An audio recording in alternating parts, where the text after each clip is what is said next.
यही है वो कुआं जहां लोगों ने अपनी जान बचाने के लिए कूद गए थे। दोस्तों, ये है जलियांवाला बाग। यहाँ अंग्रेज़ों ने निहत्थों पर गोलियां चलाई थीं। तो वीडियो को पूरा देखें और चैनल को सब्सक्राइब कर लीजिए। इतिहास के पन्नों में कुछ तारीखें स्याही से नहीं बल्कि बेगुनाहों के लहू से लिखी जाती हैं। 13 अप्रैल 1919 यह महज एक तारीख नहीं बल्कि ब्रिटिश साम्राज्य के माथे पर लगा वह कलंक है जिसे सदियों की बारिश भी नहीं धो सकती। पंजाब के हृदय अमृतसर में स्थित जलियांवाला बाग की मिट्टी आज भी लाल है। अगर उस मिट्टी को मुट्ठी में भींच कर सुना जाए तो आज भी उसमें से चीखों, सिसकियों और आजादी के नारों की गूंज सुनाई देती है। लेकिन यह मौत का तांडव अचानक नहीं हुआ था। इसके पीछे कई सालों का धोखा, क्रूरता और एक ऐसे काले कानून की साजिश थी जिसने पूरे हिंदुस्तान की आत्मा को छलनी कर दिया था। कहानी की शुरुआत होती है प्रथम विश्व युद्ध 1914 से 1918 के दौर से, जब ब्रिटेन यूरोप के मैदानों में अपनी बादशाहत बचाने के लिए लड़ रहा था। तब हिंदुस्तान के लाखों वीर सपूत अंग्रेजी फौज की वर्दी पहनकर अपना खून बहा रहे थे। भारतीयों को एक भोली सी उम्मीद थी कि युद्ध में इस असीम वफादारी और शहादत के बदले अंग्रेजी हुकूमत उन्हें आजादी की ओर ले जाने वाले कुछ अधिकार देगी। लेकिन साम्राज्यवाद की फितरत में एहसानमंदी नहीं, केवल धोखा होता है। युद्ध के दौरान ब्रिटिश सरकार ने भारत में उठ रही आजादी की आवाजों को कुचलने के लिए डिफेंस ऑफ इंडिया एक्ट 1915 लागू किया था। यह एक आपातकालीन कानून था जिसके तहत पुलिस को असीमित ताकतें दे दी गई थीं। बिना किसी वारंट के गिरफ्तारी, बिना मुकदमे के जेल, यह सब आम बात हो गई थी। भारतीयों ने इसे युद्ध के समय की मजबूरी समझकर बर्दाश्त कर लिया। लेकिन जब 1918 में युद्ध समाप्त हुआ तो अंग्रेजों ने अपना असली रंग दिखाया। आजादी या रियायत देना तो दूर, उन्होंने भारतीयों के सीने पर एक और खंजर उतार दिया, रॉलेट एक्ट। सिडनी रॉलेट की अध्यक्षता वाली समिति ने डिफेंस ऑफ इंडिया एक्ट की क्रूरताओं को स्थायी बना दिया। फरवरी 1919 में इंपीरियल लेजिस्लेटिव काउंसिल में भारतीय सदस्यों के कड़े विरोध के बावजूद इस बिल को जबरन पास कर दिया गया। यह कोई आम कानून नहीं था, यह एक ऐसा फंदा था जिसे हर हिंदुस्तानी के गले में डाल दिया गया था। इस कानून का एक ही खौफनाक नारा था, ना दलील, न वकील, न अपील। रॉलेट एक्ट के तहत किसी भी भारतीय को महज शक के आधार पर आतंकी घोषित कर 2 साल तक बिना ट्रायल के जेल की कोठरी में सड़ाया जा सकता था। प्रेस की आजादी का गला घोंट दिया गया। किसी भी सार्वजनिक सभा पर पाबंदी लगा दी गई। पुलिस को बिना वारंट किसी के भी घर में घुसकर तलाशी लेने का अंधा अधिकार मिल गया। अंग्रेजों का मकसद साफ था, हिंदुस्तानियों के दिलों में एक ऐसा खौफ पैदा करना कि कोई भी आजादी का ख्वाब देखने की जरूरत न कर सके। लेकिन अंग्रेज भूल गए थे कि जब जुल्म अपनी हदें पार करता है तो बगावत को जन्म देता है। पूरे हिंदुस्तान में गुस्से का ज्वालामुखी फट पड़ा। इसी सुलगती आग के बीच महात्मा गांधी ने एक राष्ट्रव्यापी सत्याग्रह का शंखनाद कर दिया। 6 अप्रैल 1919 के दिन पूरे भारत में एक अभूतपूर्व हड़ताल बुलाई गई। क्या कश्मीर, क्या कन्याकुमारी, देश की सड़कें सूनी हो गईं, दुकानें बंद कर दी गईं, लेकिन लोगों के दिलों की धड़कनें आजादी के नारों के साथ तेज हो गईं। इस आंदोलन को डॉक्टर राजेंद्र प्रसाद, सरदार वल्लभ भाई पटेल और जवाहरलाल नेहरू जैसे दिग्गज नेताओं का साथ मिला। इस बगावत का सबसे बड़ा केंद्र बनकर उभरा पंजाब। पंजाबियों का खून उबल रहा था। 9 अप्रैल 1919 रामनवमी का पवित्र दिन था। अमृतसर की सड़कों पर एक ऐसा नजारा दिखा जिसने ब्रिटिश हुकूमत की रातों की नींद उड़ा दी। हिंदू और मुसलमान, जो अंग्रेजों की फूट डालो और राज करो की नीति का सबसे बड़ा शिकार माने जाते थे, आज एक साथ कंधे से कंधा मिलाकर चल रहे थे। मुसलमानों ने तुर्की के सैनिकों जैसे लिबास पहन रखे थे और वे हिंदुओं के साथ एक ही बर्तन से पानी पी रहे थे। यह सिर्फ एक जुलूस नहीं था, यह भारत की एकता का वह महासागर था जिसमें अंग्रेजी राज डूबने वाला था। अमृतसर में इस शांतिपूर्ण लेकिन विशाल आंदोलन का नेतृत्व कर रहे थे 2 बेहद लोकप्रिय नेता, डॉक्टर सत्यपाल और डॉक्टर सैफुद्दीन किचलू। इन दोनों नेताओं की आवाज पर अमृतसर की जनता अपनी जान छिड़कती थी। अंग्रेजों को यह हिंदू मुस्लिम एकता और इन नेताओं का बढ़ता कद किसी खौफनाक सपने जैसा लग रहा था। बौखलाई हुई अंग्रेजी हुकूमत ने कायरता का सहारा लिया। 10 अप्रैल 1919 की सुबह डिप्टी कमिश्नर ने चालाकी से डॉक्टर सत्यपाल और डॉक्टर किचलू को अपने घर बुलाया और उन्हें धोखे से गिरफ्तार कर लिया। उन्हें गुपचुप तरीके से शहर से बाहर निकालकर धर्मशाला की जेल में भेज दिया गया। उधर पंजाब की स्थिति का जायजा लेने आ रहे महात्मा गांधी को भी पलवल रेलवे स्टेशन पर ट्रेन से उतारकर गिरफ्तार कर लिया गया और उनके पंजाब प्रवेश पर प्रतिबंध लगा दिया गया। अंग्रेजों को लगा कि नेताओं को रातों रात गायब कर देने से जनता डर कर अपने घरों में छुप जाएगी, लेकिन यह उनकी सबसे बड़ी भूल थी। जैसे ही डॉक्टर सत्यपाल और डॉक्टर किचलू की गिरफ्तारी की खबर अमृतसर की सड़कों पर फैली, शहर का माहौल बारूद के ढेर में तब्दील हो गया। अपने चहेते नेताओं की रिहाई की मांग को लेकर करीब 50,000 निहत्थे लोग सिविल लाइंस की तरफ बढ़ने लगे। एक तरफ आजादी के दीवाने निहत्थे भारतीय थे और दूसरी तरफ संगीने ताने खड़ी क्रूर अंग्रेजी पुलिस। अब अमृतसर की सड़कों पर खून बहना तय था और इसी खून की गंध सूंघते हुए एक ऐसा जल्लाद अमृतसर की तरफ कदम बढ़ा रहा था जिसका नाम इतिहास में हमेशा के लिए नफरत का पर्याय बनने वाला था, जनरल रेजिनाल्ड डायर। 10 अप्रैल 1919 का सूरज जब अमृतसर के आसमान पर उगा तो किसी ने सपने में भी नहीं सोचा था कि यह अपने साथ खून की बारिश लेकर आया है। शहर के दो सबसे महबूब नेताओं डॉक्टर सत्यपाल और डॉक्टर सैफुद्दीन किचलू के अचानक गायब कर दिए जाने से जनता के दिलों में एक गहरा आघात लगा था। हजारों की संख्या में लोग, जिनमें महिलाएं, बुजुर्ग और युवा शामिल थे, अपने नेताओं का हाल जानने के लिए डिप्टी कमिश्नर के बंगले की तरफ कूच कर रहे थे। उनका मकसद कोई दंगा या फसाद करना नहीं था, वे बस अपने रहनुमाओं की सलामती की भीख मांग रहे थे और उन्हें आजाद करने की गुहार लगा रहे थे। लेकिन अंग्रेजी हुकूमत के सिर पर सत्ता का ऐसा नशा सवार था कि उन्हें हिंदुस्तानियों की हर आवाज बगावत लगने लगी थी। हालगेट पुल के पास इस निहत्थे और शांतिपूर्ण हुजूम का सामना अंग्रेजों की संगीनों से हुआ। बिना किसी पूर्व चेतावनी के अंग्रेजी पुलिस ने इस शांतिपूर्ण भीड़ पर सीधी गोलियों की बौछार कर दी। पलक झपकते ही सड़क पर लाशें गिरने लगीं। जिन हाथों में कुछ देर पहले तक शांति की तख्तियां थीं, वे अब अपने ही भाइयों के खून से सन चुके थे। अपने निर्दोष साथियों का लहू सड़क पर बहता देख जनता का धैर्य जवाब दे गया। जो भीड़ कुछ देर पहले तक शांति की अपील कर रही थी, वह एक उग्र तूफान में बदल गई। जिस गांधीवादी अहिंसा का पाठ वे इतने दिनों से पढ़ रहे थे, वह ब्रिटिश पुलिस की इस बर्बरता के आगे टूट गया। भीड़ का गुस्सा एक अंधी आग बन चुका था। अमृतसर की सड़कों पर कोहराम मच गया। क्रोधित और बेकाबू भीड़ ने नेशनल बैंक और अलायंस बैंक की इमारतों को आग के हवाले कर दिया। इस हिंसक झड़प में 5 ब्रिटिश अधिकारी मारे गए और कई सरकारी इमारतों को जलाकर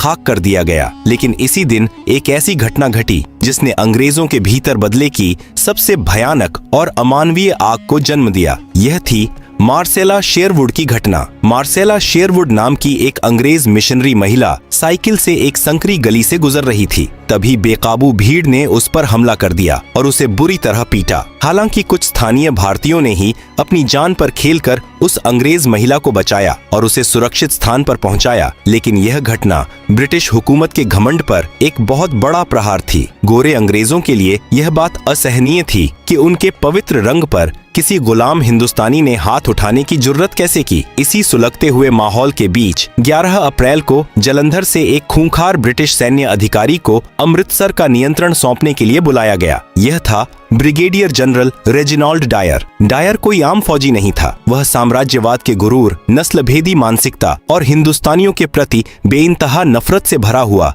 एक क्रूर इंसान था। जब उसने मार्सेला शेरवुड पर हुए हमले के बारे में सुना तो उसकी आंखों में खून उतर आया। डायर ने अमृतसर पहुंचते ही शहर को एक छावनी में तब्दील कर दिया। उसने शहर की बिजली और पानी की आपूर्ति कटवा दी। 12 अप्रैल की शाम तक उसने शहर में मुनादी करवा दी कि 4 से ज्यादा लोग एक जगह पर इकट्ठे नहीं हो सकते। यह एक तरह का अघोषित मार्शल लॉ था। लेकिन डायर की चालाकी देखिए, यह मुनादी शहर के बहुत छोटे हिस्से में की गई थी। ग्रामीण इलाकों से आने वाले किसानों और आम लोगों को इस तानाशाही फरमान की कोई भनक तक नहीं थी। डायर का इरादा सिर्फ शांति बहाल करना नहीं था, वह तो हिंदुस्तानियों को एक ऐसा खौफनाक सबक सिखाना चाहता था जिसकी गूंज आने वाली पीढ़ियों तक सुनाई दे। और फिर आई 13 अप्रैल 1919 की वह मनहूस सुबह। यह पंजाब के सबसे बड़े त्योहार बैसाखी का दिन था। सदियों से बैसाखी का यह पावन दिन खुशियों, नई फसल के कटने की उम्मीदों और भाईचारे का प्रतीक रहा था। दूर दराज के गांवों से किसान अपनी पत्नियों और छोटे छोटे बच्चों की उंगलियां थामे नए नए कपड़े पहनकर अमृतसर के स्वर्ण मंदिर में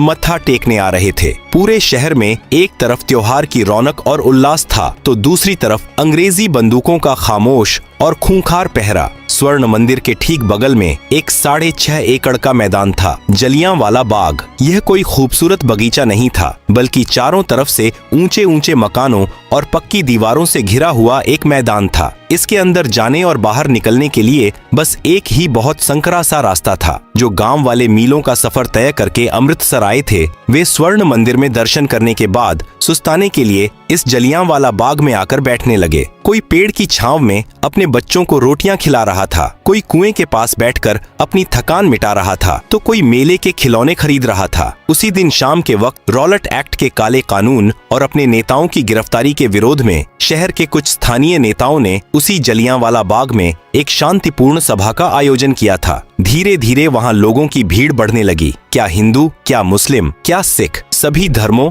और हर उम्र के लोग उस बाग में मौजूद थे। शाम के करीब 4:30 बज रहे थे और उस मैदान में लगभग 15,000 से 20,000 लोगों का हुजूम जमा हो चुका था। एक लकड़ी के मंच पर खड़े होकर नेता शांति, एकता और देश प्रेम के भाषण दे रहे थे। हवा में आजादी की मीठी मीठी सुगबुगाहट थी। उन निहत्थे और मासूम चेहरों को इस बात का रत्ती भर भी अंदाजा नहीं था कि उनके सिरों के ऊपर आसमान में एक ब्रिटिश हवाई जहाज मंडराते हुए उनकी गिनती कर रहा है और उनकी मौत का फरमान लिख रहा है। वे नहीं जानते थे कि मौत एक खाकी वर्दी पहनकर हथियारों से लैस होकर उसी एक संकरे रास्ते से उनकी तरफ बढ़ रही है। जनरल डायर को जैसे ही इस विशाल सभा की खबर मिली, उसके चेहरे पर एक शैतानी मुस्कान तैर गई। उसे वह मौका मिल गया था जिसकी उसे तलाश थी, एक ऐसा नरसंहार करने का मौका जो ब्रिटिश ताज के आगे सिर उठाने वाले हर हिंदुस्तानी की रूह कंपा दे। उसने अपनी राइफलों को लोड करवाया और अपने 90 गोरखा और बलूच सैनिकों की टुकड़ी के साथ जलियांवाला बाग की तरफ कूच कर दिया। सूरज धीरे धीरे पश्चिम की ओर ढल रहा था। बैसाखी की उस सुनहरी शाम में जलियांवाला बाग का माहौल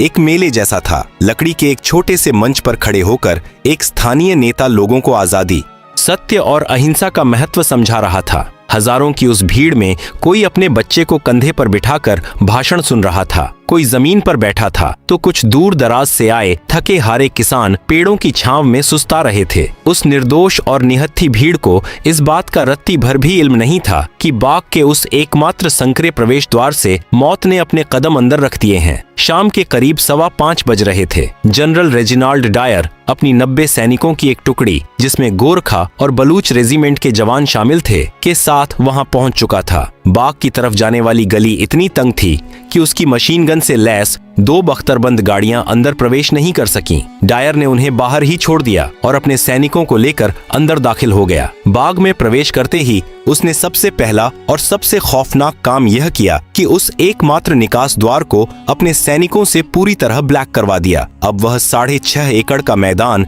एक विशाल बूचड़खाने में तब्दील हो चुका था, जिसके अंदर 20,000 बेगुनाह हिंदुस्तानी किसी पिंजरे में कैद परिंदों की तरह फंस चुके थे। डायर के सीने में इंसानियत नाम की कोई चीज नहीं बची थी। उसने भीड़ को तितर बितर होने के लिए ना तो कोई चेतावनी दी, ना हवा में कोई हवाई फायर किया और ना ही किसी मुनादी का सहारा लिया। उसका मकसद उस भीड़ को वहां से भगाना नहीं, बल्कि उन्हें हमेशा के लिए सुलाना था। उसने एक ठंडी और बेरहम निगाह से उस अपार भीड़ को देखा और अपने सैनिकों को पोजीशन लेने का इशारा किया। अगली ही पंक्ति में खड़े 50 राइफलधारी सैनिक अपने घुटनों के बल जमीन पर बैठ गए और उन्होंने अपनी ली एनफील्ड राइफलों की ठंडी नालें उस अनजान भीड़ की तरफ तान दी। डायर के होंठ हिले और उसके मुंह से वह खौफनाक लफ्ज निकला जिसने हिंदुस्तान के इतिहास को लहूलुहान कर दिया। फायर! फायर का आदेश गूंजते ही जलियांवाला बाग गोलियों की गगनभेदी गड़गड़ाहट से दहल उठा। हवा को चीरती हुई शीशे की गर्म गोलियां सीधे हिंदुस्तानियों के सीनों में ढंसने लगीं। जो लोग कुछ सेकंड पहले तक शांति से बैठे थे, वे अचानक खून से लथपथ होकर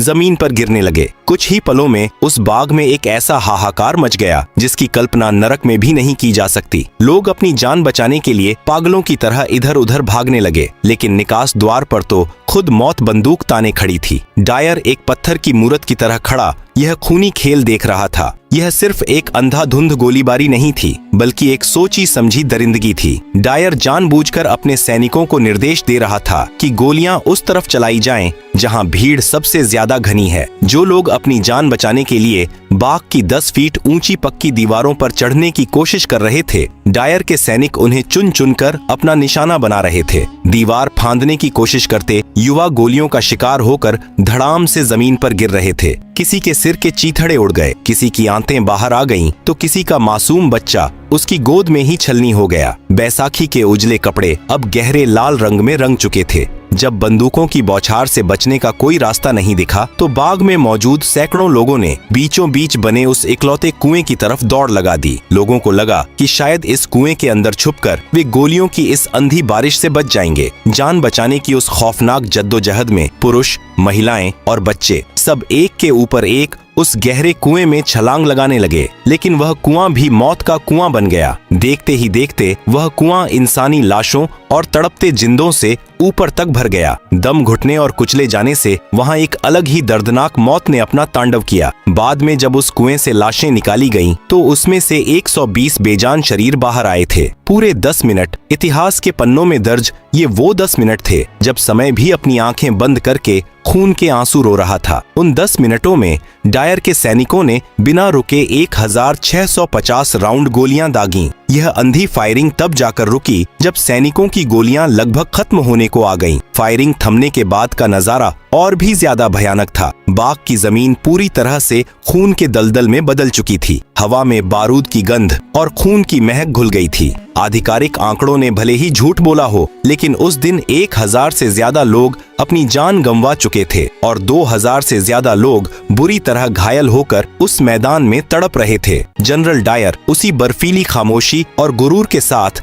अपने सैनिकों को लेकर वापस लौट गया, जैसे वह कोई बहुत बड़ा युद्ध जीत कर आया हो। उसने अपनी इंसानियत का गला घोंटते हुए किसी भी घायल को अस्पताल पहुंचाने का इंतजाम नहीं किया। शाम ढलते ही डायर ने पूरे अमृतसर शहर में सख्त कर्फ्यू लगा दिया और पानी बिजली काट दी। आदेश था कि जो भी सड़क पर दिखा उसे गोली मार दी जाएगी। वह 13 अप्रैल की रात जलियांवाला बाग के लिए कयामत की रात थी। घायल प्यास से तड़प रहे थे। पानी पानी की सिसकती आवाजें उस अंधेरे बाग में गूंज रही थीं, लेकिन उन्हें पिलाने के लिए वहां सिर्फ खून था। उसी काली और डरावनी रात में रतन देवी नाम की एक वीरांगना महिला अपने मृत पति की लाश के पास बाग में बैठी रही, हाथ में एक लकड़ी का डंडा लिए, खून की गंध सूंघकर आने वाले जंगली कुत्तों और सियारों से अपने पति के शव को नोचे जाने से बचाती रही। वो रात महज चीखों, सिसकियों और बेबसी की रात नहीं थी। उस रात जलियांवाला बाग की खून से सनी मिट्टी ने आजादी के लिए एक ऐसा बीज बो दिया था जिससे उठने वाला तूफान अब ब्रिटिश साम्राज्य की जड़ों को उखाड़ फेंकने वाला था। उस रात हिंदुस्तान का हर कोना रोया था, लेकिन उन आंसुओं में अब डर नहीं, बल्कि इंतकाम की वह भयानक आग थी जिसे बुझा पाना अब अंग्रेजों के बस में नहीं था। 14 अप्रैल की सुबह जब अमृतसर में सूरज निकला तो उसकी